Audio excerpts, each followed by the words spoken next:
Athanasian Creed, Episode 1.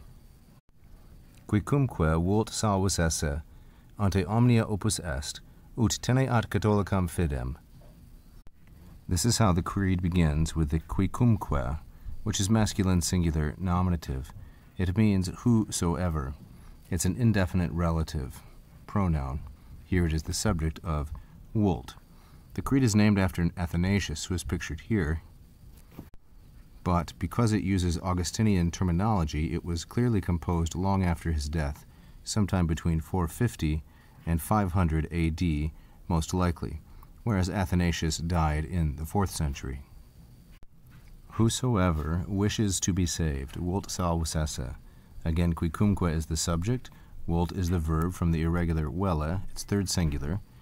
Salvus is the predicate in the same gender number and case, masculine singular nominative, and esse links them together. So whoever wishes to be saved, ante omnia, before everything else.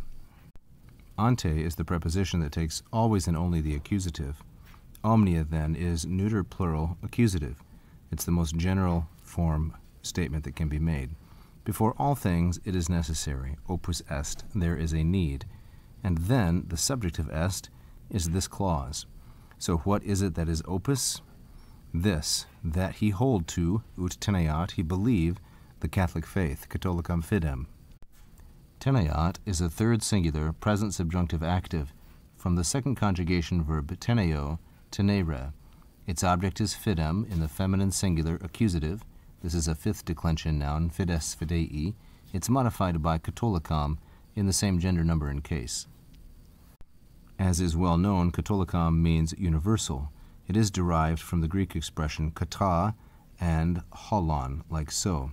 And then by a process of crasis or mixing, first the alpha is dropped, and then the tau here mixes with the breathing on the omicron, and it becomes catholicam or catholicam. So according to the whole or universal. He must hold to the Catholic, the universal faith.